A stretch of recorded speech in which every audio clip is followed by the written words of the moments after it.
c'est Smashou, on va se retrouver pour un combat Wi-Fi, pas un combat Wi-Fi que j'ai joué, mais un combat Wi-Fi d'un tournoi jeuxvideo.com qu'on m'a demandé de commenter. Donc ça me dérange pas, je vais commenter ça tout de suite. Donc on retrouve Alexandre contre Guide. Donc les pseudos sont Sato Tashuhiro contre Tornado Dream. Mais je ne sais pas qui est qui, donc ce sera Alexandre contre Guide. Donc la team d'Alexandre se compose de Levénard, probablement Evolurock. On a un Florge, donc une bonne éponge spéciale, un bon Pokémon de soutien, qui peut taper aussi assez fort, mine de rien. On a ensuite le classique Exagide, donc avec bouclier royal, ombre portée, danse lame probablement. On a un Scorvol, donc un gros Pokémon défensif aussi, très ennuyeux avec soin poison, etc. On a un Scalproie qui est un Pokémon que vraiment tout le monde joue en ce moment, qui est vraiment très fort avec Kuba, voilà. On a un Gardevoir, potentiellement la méga évolution de Alexandre, donc nous verrons bien. J'ai pas regardé le match une fois, donc on va commenter vraiment en improvisant. Hein. Du côté de Guide, ou Guide je pense plutôt, on a un Hermure, donc une bonne éponge physique, poseur de Pico, etc. On a un Alligatueur qui est devenu vraiment très bon avec son talent sans limite. On a ensuite un Zoroark qui est pratique aussi pour surprendre l'adversaire avec son talent déguisement. Il peut taper aussi bien sur le physique que sur le spécial, voire parfois les deux. On a du Spiritomb, donc un bon Pokémon Spectre qui a vraiment pas beaucoup de faiblesse, il craint seulement le type Fée maintenant. On a un gros Tanmorph que j'adore ce Pokémon. Et on a un Florge, même Pokémon que dans la team d'en face, mais couleur jaune. Alors qu'en face il est bleu. On va lancer le match tout de suite, c'est parti. Alors je ne sais pas du tout combien de temps le match dure. On va regarder le nombre de tours. 43 tours, donc c'est un match assez conséquent quand même. Alexandre veut se battre, nous sommes donc du côté de Guide. Alexandre commence avec son Gardevoir Shiny, pendant que c'est Hermure qui entame le match du côté de Guide. Donc le Gardevoir qui calque fermeté, mais bon, il va méga évoluer tout de suite, donc son talent va devenir, je ne sais plus le nom, mais toutes ses attaques normales deviennent de type Fée.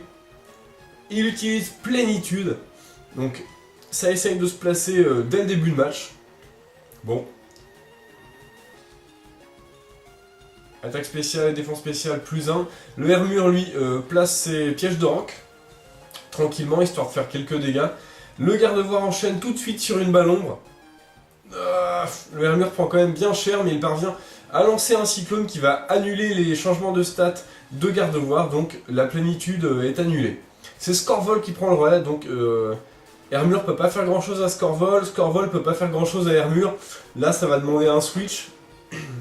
Le Scorvol lance un petit sabotage qui s'empale sur le casque brut, mais qui le fait tomber en contrepartie. Le Hermure évidemment se soigne avec un petit atterrissage pour récupérer la moitié de ses PV. Donc tranquillement, c'est plutôt une bonne option avant de switcher. Le Scorvol est retiré par Alexandre, qui va prendre le relais, c'est Exagide. Donc Hermure peut pas grand chose non plus contre Exagide, si ce n'est faire cyclone. D'ailleurs, c'est ce que Guide avait lancé, un cyclone. Donc le Exagide, c'est le Scorvol qui revient. Donc bon, on revient à la position initiale, sauf que là le Hermure a plus de PV. C'est probablement un autre cyclone qui va être lancé, nous verrons bien. Évidemment le Scorvol lance un sabotage, je pense que son autre attaque doit être séisme, donc ça n'affecte pas Hermure. Le cyclone, c'est Gardevoir qui revient décidément. Pour l'instant on tombe sur les trois mêmes Pokémon. Exagide, Gardevoir et Scorvol, face à ce Hermure qui tient bon. Alors la ballon sans plénitude, ça ne tue pas Hermure. Il lance un autre cyclone, donc là il essaye d'entamer un peu l'équipe adverse grâce au piège de roc. Exagide qui revient en jeu, en shiny, il est vraiment très sympa. Bon, évidemment, il se prend pas grand chose sur les pièges de roc. Déclic tactique, il va probablement tenter l'ombre portée, histoire de finir Hermure. Est-ce que ça va le tuer? 20 PV, je pense que oui. Et voilà, Hermure est enfin vaincu. Donc bon, il aura servi à poser les pièges, à faire quelques cyclones. Spiritomb va prendre le relais. Exagide est retiré, probablement s'attendant à un feu follet, je pense. Il envoie son Gardevoir, qui est un sweeper spécial, et en plus qui est de type Fée, donc il va pouvoir faire des dégâts super efficaces sur ce Spiritomb. Le Spiritomb lance bel et bien un feu follet. Donc le gardevoir est brûlé. C'est un peu gênant au niveau des points de vie, mais ça divise pas son... Enfin, son attaque physique est divisée, mais il s'en moque puisqu'il tape sur le spécial. Le Spiritomb, évidemment, est rappelé, craignant une attaque fée. Et c'est Florge qui est envoyé pour éponger les dégâts physiques, enfin spéciaux, pardon. Le Mégaphone qui fait quand même des bons dégâts malgré la défense spéciale énorme de Florge. Sachant qu'avec le talent de gardevoir, le Mégaphone devient de type fée.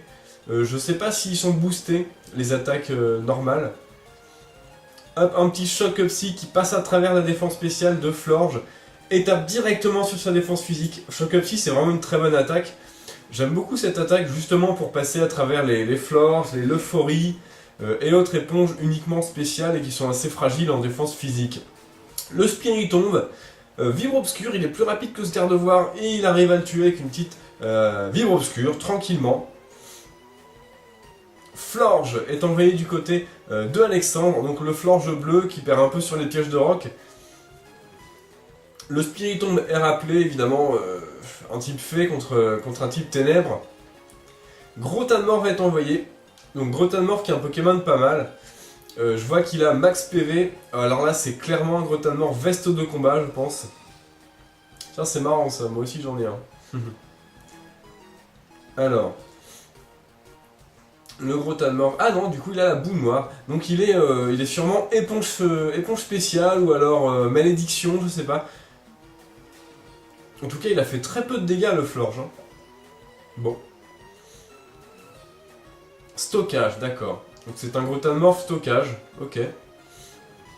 Il a stocké une fois, Exagide en face, donc malheureusement je sais bien que Grotanmorph peut pas faire grand chose contre Exagide.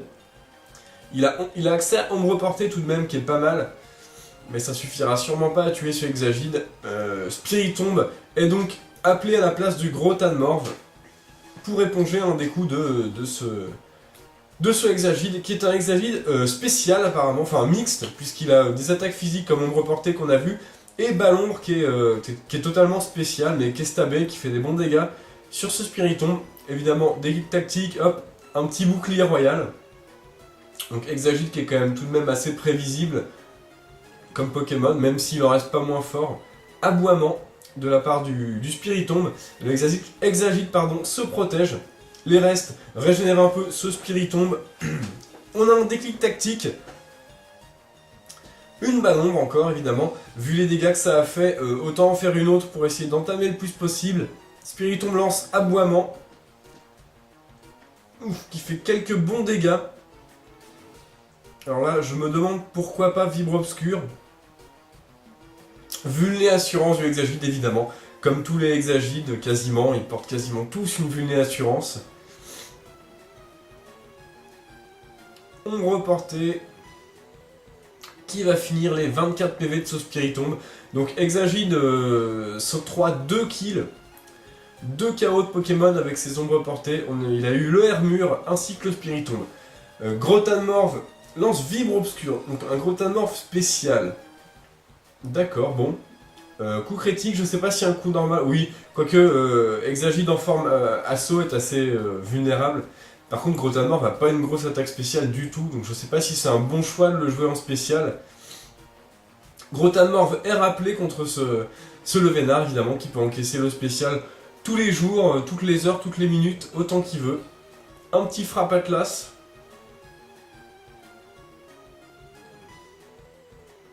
Et il n'est pas rappelé Grotanmorph, bon, c'était Zoroark. Alors, c'était un beau Zoroark, puisque là on a eu un switch sur le vrai Grotanmorph, qui lui est probablement physique. Décidément, ce Zoroark c'est quand même assez what the fuck quand on cherche à commenter un match. Donc le Vénard qui continue ses frappes Atlas. Heureusement Grotanmorph a un nombre de PV quand même assez hallucinant. 424 au niveau 100 il me semble, donc ça fait du 212, hein, level 50, un Détricanon qui empoisonne. Alors il faut savoir que Détricanon, avec Grotanmorph, a 30% de chance d'empoisonner, même s'il a Toxitouche, et non 60%. Pourquoi? Parce que Détricanon, c'est une attaque physique, certes, mais indirecte. Alors que Toxitouche fait profiter le Pokémon de 30% de chance de poison supplémentaire seulement sur les attaques physiques directes. Donc voilà, guide, si tu veux vraiment les 60% de chance de poison, je te conseille direct toxique. Alors évidemment, le Levénard fait son rôle, frappe Atlas, aromathérapie, etc. Un petit point boost du gros Tanmorph, donc ça c'est une bonne option quand même contre Levénard, parce que bon, augmenter son attaque tranquillement, ça va permettre de faire quelques bons dégâts par la suite. Évidemment, le Levénard continue frappe Atlas. Frappe Atlas qui est une bonne animation, je trouve. C'est assez sympa. On voit la planète comme ça, je sais pas, ça me rappelle un peu Final Fantasy VII, je sais pas pourquoi.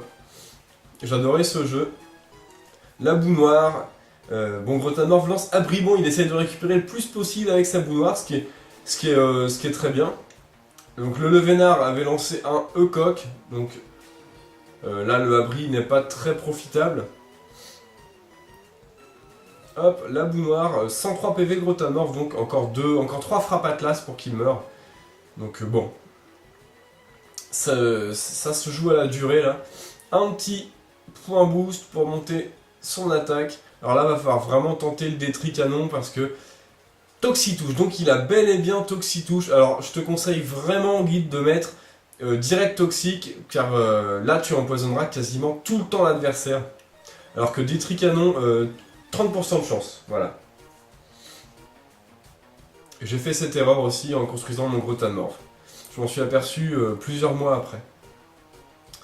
Aromathérapie, tranquille, histoire de se soigner du poison.